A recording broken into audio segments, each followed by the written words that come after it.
The winter sky over Europe in 1940 carried more than just the cold. It carried the echo of engines, the weight of young men's courage, and the unmistakable presence of Major George Preddy, one of the finest Mustang pilots America ever produced. His P-51, Cripes Almighty, carved silver streaks across enemy territory as if born from the very wind. Preddy wasn't just fast, he was impossibly precise. His comrades said he could read the sky like a book, sensing danger before anyone else. And even now, decades later, their voices still carry that same awe. On Christmas Day, during what should have been a morning of peace, Preddy made one of the most remarkable pursuits of the entire air war.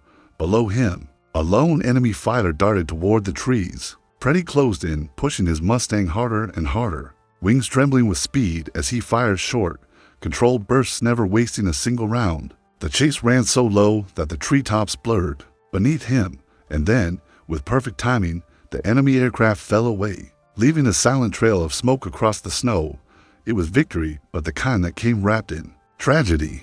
Within minutes, Preddy was mistakenly struck by friendly fire, ending the life of a pilot whose skill seemed almost supernatural. His wingmen never forgot the shock of that day. Even now, they speak his name with the same respect they did in 1944, a quiet reminder of how brilliance and sacrifice often walk hand in hand. But this story does not end in sorrow, because America's skies would soon thunder with another legend. This time over the Pacific, Colonel Pappy Boyington. If Preddy was all precision and quiet mastery, Boyington was fire-bright, chaotic, unstoppable, a man built from rebellion and raw talent. Long before he became a household name, Boyington earned a reputation for doing things his own way. He broke rules, he set new ones, and sometimes he ignored them entirely. But when the United States needed fighters who could face overwhelming odds, there was no one more fearless. Flying with the famed Black Sheep Squadron, Boyington transformed a group of misfits into the most feared Marine fighter unit in the Pacific. He led with instinct, aggression, and a fierce devotion to his men. Every time he climbed into his Corsair, the massive bent-wing bird, it felt like watching a force of nature preparing to slam into the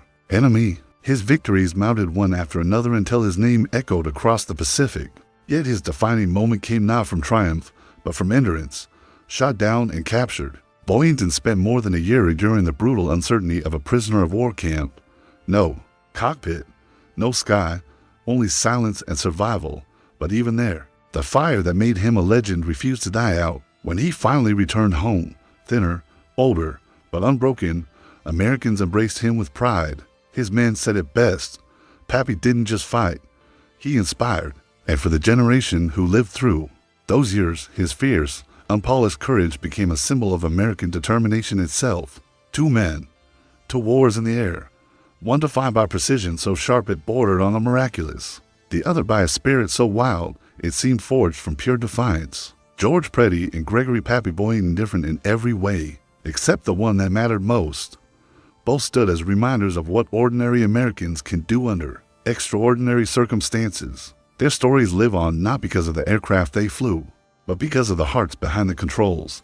And now, decades later, we remember them not with sadness, but with gratitude for the skill, the resilience, and the sheer human courage that helped shape the path of a world at war. Their legacy still flies